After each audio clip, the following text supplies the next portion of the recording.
lecteurs et lectrices, bonjour. En manchette du numéro 1568 de l'hebdomadaire catholique La Croix du Bénin, ce vendredi 7 août 2020, une déclaration de Monseigneur Brian Oudaigue. Je cite, « Il faut savoir promouvoir la justice et la paix ». Fin de citation. En effet, arrivé à Cotonou le 24 juin 2013, Monseigneur Brian Oudaigue y a passé 7 années de mission à la tête de la nonciature du Bénin et du Togo. Dans cette interview exclusive, le nouveau nonce apostolique près le Sri Lanka parle de la coopération entre le Saint-Siège et la République du Bénin, ainsi que de la fraternité avec les évêques du Bénin. Il décline le portrait du nouveau pasteur du diocèse de Djougou et fait des recommandations à l'endroit de l'Église en Afrique.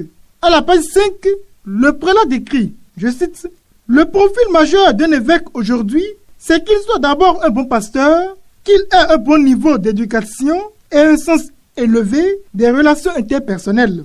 Le cas particulier de Djougou requiert la connaissance de l'histoire des peuples de la région et la maîtrise de la géographie du lieu. C'est une circonscription ecclésiastique vaste qui demande que le nouvel évêque soit de santé robuste. Il faut qu'il soit missionnaire à l'image de son prédécesseur. » Fin de citation. 25 ans de sacerdoce du frère Maurice Yelomé, la communauté famille église rend grâce au Seigneur pour sa fidélité. C'est l'information à lire à la page 7 de cette parution qui rend compte de la messe célébrée par le jubilaire au couvent des frères dominicains à Cotonou. Les motifs de mon action de grâce sont nombreux. Le plus merveilleux, c'est que l'une des filles que j'ai baptisées il y a 23 ans vient d'accoucher d'une fille que je vais baptiser au cours de cette Eucharistie.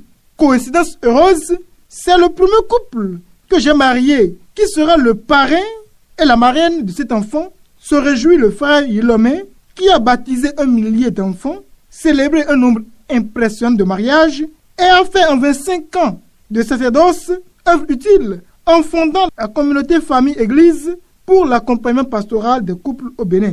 Reprise des cours dans les écoles après 4 mois de suspension, une décision contestée par certains partenaires sociaux. C'est le sujet sur lequel se penche la page société de cette parution en abordant les dissensions entre les syndicalistes et le ministre de l'enseignement maternel et primaire. Selon les partenaires sociaux, en décidant de renvoyer les enfants à l'école le 10 août prochain, le gouvernement béninois les expose à la pandémie du coronavirus et ils utilisent des arguments que le ministre Salimane Karimou balaie d'un revers de la main. En page politique, le journal aborde la question de la création d'un nouveau parti de l'opposition et titre à la page 3.